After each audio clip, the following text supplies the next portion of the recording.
Good evening, Lisa. Good evening, Andrew. More porridge. More Porridge. Well, last in the series of Porridge. Yes, as we reach the season finale, which is Men Without Women. Yes. Now, I'd never even noticed this till you pointed it out. No prison van. No prison van. Film sequence No, at the it's station. just Fletcher. It's Fletcher mooching about, But isn't he? don't they do this a lot in the next few series? I don't know. I think they do. I seem to remember it. But he's sort of walking about through the gates, the doors and things, isn't he? But we cut to outside where everybody is digging. Yes, they're in the garden. Yeah. And Sam Kelly is there. Yes. As Bunny Warren. We love Sam Kelly. Yeah. He's a great character. We did speak to Sam Kelly a couple of times on Twitter. Yes, didn't not we? about Porridge, about Crown Court. Crown Court, yeah. And Wojtek. Yeah. The director. The director, yeah. But apparently Fletcher is thinking, which is something of an alien pastime to some of the inmates. But he says you preserve your identity and sanity by thinking. And he does say to Warren that he should naff off. But Fletcher is a man of intellect and erudition. And Warren has got a letter, which Fletcher can tell from the handwriting is from a woman. Though he buries the letter when a prison officer comes near. What's his name? It's Brian Wilde, isn't it? Was it Brian? Oh, I didn't see who it was. Barraclough. Right, okay. Yeah. But yeah, he hides the letter. I don't know why, because it's not secret that they've got letters, surely. No, perhaps they're not supposed to be talking about it or something. Maybe not. Or perhaps he wants to spare Bunny's, blushes. But based on the stationery and perfume, it is from a woman of very little sophistication or class. And he says, yes, it's from the wife. But yeah, so Fletcher assumes he wants advice to the lovelorn, but as it's Bunny Warren, he simply wants him to read it because he's illiterate. Yes.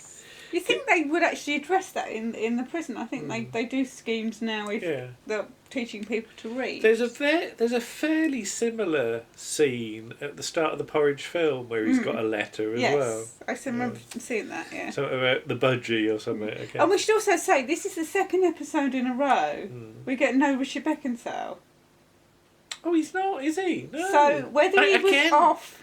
Never noticed. Whether he was off doing something else... But and they wrote him out the characters are in you this. don't really miss him. I didn't miss him at all. No, but I did notice he wasn't in it. So. Oh, well, you're spotting all the details, aren't you? But yes, this is... So a bit later, there's a sort of meeting of minds, isn't there? Well, yeah, considering who's there, it's not everybody's mind. But this is a classic wives' letter after 8 months to a year. It's to do with like restless urges, and they could get a bit naughty, the wives. So Warren says he'll throttle her. He gets very angry very quickly, doesn't he, on little evidence. Yes. But Fletcher says they could do something more constructive. Apparently it's visiting day quite soon, so throttling her at visiting day might be might cut his time for good behaviour down. But also present a Heslop. I like Heslop. You too. Lukewarm. And Tolly, who we've never seen before. Who the actor who plays Tolly would later go on to be in Surgical Spirit, and I recognised him for that, doing a very different accent. Okay. But the reply letter that's needed has to mix subtlety with strength. For you are men without women. So there's talk about having a nibble, but that they have friends on the outside who have friends who have friends, basically. Then there's talk of the wife sister from Sidcup, from Heslop. Yeah. And sometimes we stay there. But once she touched me. Where? In the kitchen. Yeah, I was just waiting for that. Yeah. I was waiting for him to say whereabouts in the house it was. But it's just brilliant timing, isn't it? Yeah. That joke is also used in Blackadder too. She touched me once in the corridor. Right. I've never heard it called that before. But yeah, she had him pressed up against the Arga. But he had to say, "Gwendolyn, this is no way to behave."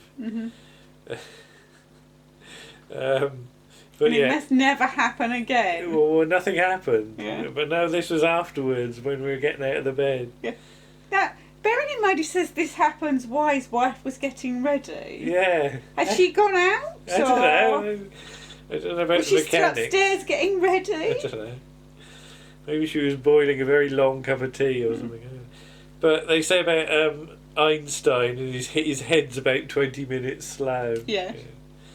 But they've got to copy out letters for their other halves, who are named as Iris, Norma and Trevor. Now I need to say about, although it's done as a bit of a joke, that I like the way that Lukewarm is totally accepted. Yes. Nobody ever takes the pee out. Nobody calls him any names. Yeah. He's just part of the group. Yeah. There's no idea that Lukewarm is sort of, thought of being anything unusual or anything like that. No, because although during Porridge the various discriminatory words are used, they're never used to his face. No. So, and it's always as a whole. It's never about one character. No. I think that shows some depth of respect. Yeah. So it's just nice, and I think it makes the series. Some series you can't watch, 40, 50 years later, but certainly in this respect, yes, there's really no problem there. No, this could have been made now. The only thing that dates it are the sort of some of the references. Yeah. So. Anyway, the bell goes and Heslop is off like a shot, isn't he? Is. Yeah. What we said about him being in like national service, and as soon as the bell goes, he responds. But Fletcher's got to get payment, hasn't he? So everybody hands over Snout. Yes. Apart from Lukewarm, who hands over yellow jelly baby. Yes. That's not even a nice one, is it? If it's a green one or a red one or a black one. Yeah, but Fletcher says he's got no problems. Then Barraclough comes over, saying about how Fletcher's employed his time usefully, and he's given them the benefit of experience. Mr. Gillespie, the welfare officer, is going to be running out of customers. But then there's talk about Mr. Barraclough's old lady. Yes. Who is not an easy woman to live with, according to various reports. But yeah, I just love the way Barraclough is so apologetic about having to lock Fletcher up. Doesn't like locking up the men. It's part of the job he hates.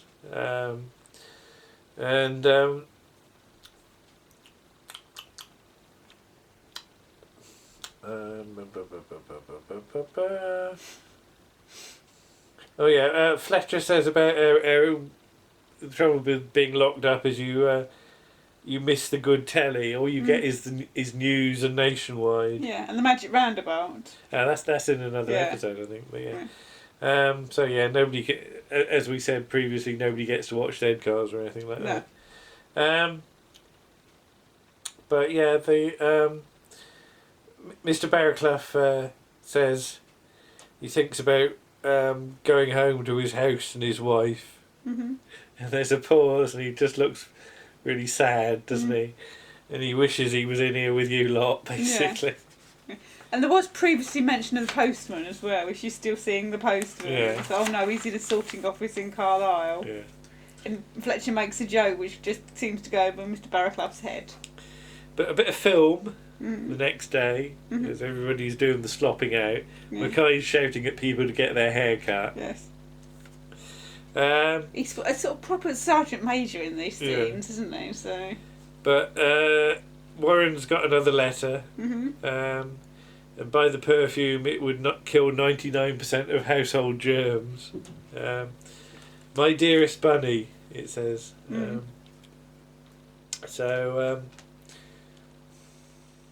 Picture of... Oh yeah, she's got a picture of him On the television. On the telly. Yeah. Which she cut out from the newspaper. When he was resisting arrest. When he was resisting arrest, yeah. But she's cut out the policeman but left in the dog. Because he likes animals. He likes animals. Yeah, and he says about her mother's gone to Salford with her feet. Mm. To the sheriff. She's always had these feet. What, the same ones. It's wonderful old jokes here. But yeah, she's coming up visiting day. Mm-hmm. And the rest of the letter's a bit personal, isn't it? Yeah. And Fletcher doesn't quite know how to read it aloud. Mm. Not with him there. But he sort of fudges round it a bit. He says, I must close now and get on my lover. Mm. Get on, my lover. Yes. See you Saturday, Elaine. The old jokes are the best. Yeah. So yeah, Heslop's missus is coming up from Kent. Mm-hmm. Trevor's worried about lukewarm. Yeah, not the other way round. Not the other way round. Yeah. Then Mackay comes in, and they say Fletcher says, Mackay says, is it like the Lonely Hearts sort of thing? And Fletcher says, just some friendly advice. And Mackay says he's got no problems in the sort of marital area because you men are from the criminal classes, where his wife is, like all the officers, the wives of uniformed men with moral fibre. I don't want for Mr. Barraclough. Well, no, I know, yeah. But his house is like his wife. Spotless. Big, spotless. But yeah, Fletcher spent half his married life in prison. Mm-hmm. But Mackay says he was a drill sergeant in the army, and his wife's called Marie. Marie. He Marie. says Marie. He doesn't. He says Marie. All right. That's how Scottish people say Marie. Okay. They've been married for 17 years. And Fletcher wonders whether they do everything by numbers. Have they been married for 17 years, or we see 17 years in the army? I don't know. Because I took it to be he was 17 years in the army. But it could be either. Works both ways. But stand by your beds. Wait for it. 2, 3 knickers down. You know, Mackay comes in with his fist, doesn't he? But yeah. Cut to the bus on a lonely road. Yeah, and again, it's shot from a really high angle, a long distance. It's just to emphasise the desolation and loneliness, isn't it? Yeah. Again, it's a quick shot, really, but it's really well framed and well done. You almost miss how good it is. And also, it would have saved them a lot of money not to do that. Yeah, they didn't need to. No, because the rest of it is going to be in studio, isn't it? Yeah, but basically all the wives have got the same letter. And I just love the way we cut to Trevor in the corner with his pipe. Yeah. He sort of sheepishly gets his letter out and checks it. It's the same, yeah. But the bus arrives and there is much cheering as it comes through the...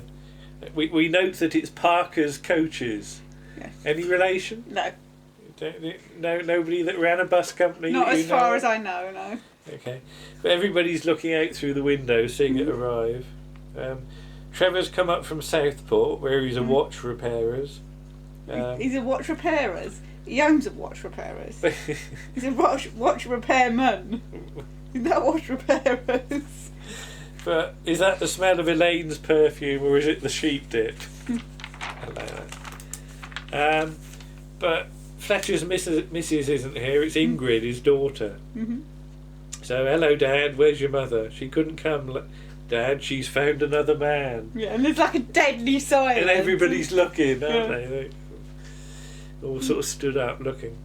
So cut to the governor's office, where the governor and Barraclough are there. And they say about how Fletcher's in shock and Mr. Gillespie's probably of no use in this situation. He's got no experience. But if Fletcher had compassionate leave, he could go home for 48 hours to sort it out. This domestic crisis. So Fletcher comes in. Oh, sorry, if you can hear me crunching, by the way, it's Martha. Yeah. And apparently this is all down to a heating engineer who was installing central heating. He's got a yellow Ford Capri with side mirrors. With wing mirrors. Wing mirrors. Did cars not have wing mirrors? But I just love the idea that wing mirrors are like... Exciting. Or is it just that it's a Ford Capri? Yeah, I mean, I got excited over air conditioning, but not bloody wing mirrors. Your wing mirrors go in and out. Like, they go in and out, don't they? That's very exciting. Was that the most exciting thing about the car? Yeah, that was really exciting. Yes. Okay. That and the fact that I still wait for you to unlock it and you're like, it's unlocked because it's central locking. Because this is the first car you've had with central locking. Yeah, well, with beepy beepy, yeah. That's what I mean. Yeah, with what? Beepy beepy. Yeah. Okay. Yeah, apparently Fletcher's missus and the heating engineer with the Ford Capri are planning a new life in Hemel Hempstead. Yeah.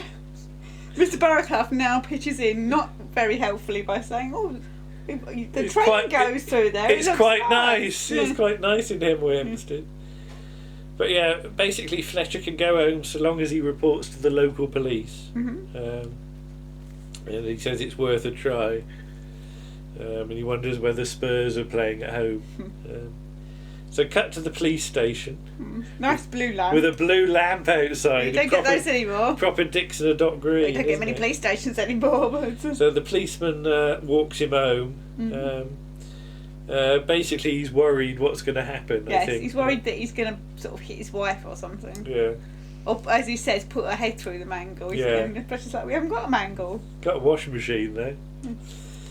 It's quite upmarket, isn't it? Yeah. When did you first get a washing machine? I remember when we got a twin tub. That was exciting. My mum had a twin tub before I was born, I think. You used to have big tongs to get them out. Yeah, to get them out, yeah. Deary me. Kids today, they Aren't don't we know old? Yeah. So Fletcher comes home. Hello, Ingrid. Sergeant Norris is told he don't need to stay. Yeah, it's Isabel. Eh? His wife is Isabel. Well, yeah, hello Ingrid, first of all. But then Isabel's there, yeah. Yes. So, hello Norman. Ha ha ha, it worked. Because this is all a ruse, isn't it? Now who's Isabel? It's June Ellis. Who's June Ellis? She's an actress. She was married to Alan Bromley. Alan Bromley, director of The Time Warrior and Nightmare of Eden. Yes. Gosh. Blimey. But apparently they've pulled this already before in Maidstone. So when it worked there. Ingrid offers to go to the pictures if she's given some money. But that's how her little baby brother came about. Yeah, Raymond. Yeah. So cut to next morning. There's a dog in a car, isn't there, in the street, and there's bells going because it's Sunday. Isabel's got Fletcher some apples, banana and tangerines. Good for his complexion. But he's enjoyed colour telly and Spurs and soft lavatory paper and everything. But it's like school lavatory paper. Yes, it's that tracing paper stuff. Yeah, that would just like distribute things further. It wouldn't actually. Yeah, sorry. But yeah, great for doing brass rubbing, but not much good for anything else. Yes. Certainly not blowing your nose. Right. No. But bide your time. I'm not going back inside, says Fletcher.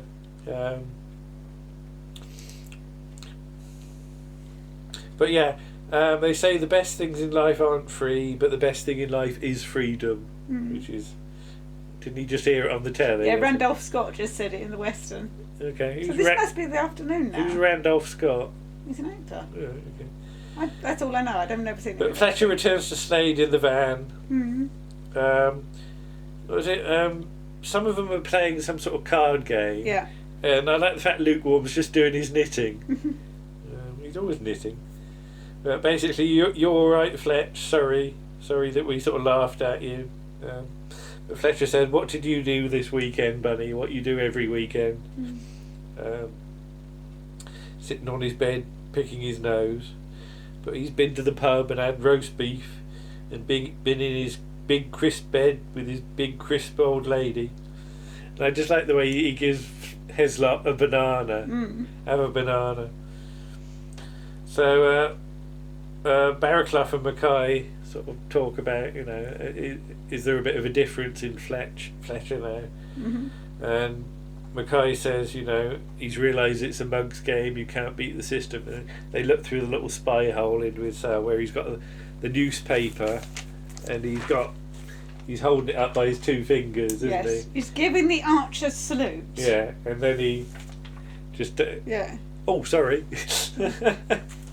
And that's the final shot of not only the episode but the season. Yes. So Fletcher is not in any way cowed at all, and he's just managed to get one up on everybody again. Yeah. And as a season, that's a very nice ending, isn't it? Yeah. Because it's ended on a high for Fletcher. Yeah. And in fact, if the show had ended after that season, that would have perfectly decent ways. You know, as you said, we don't have Godber,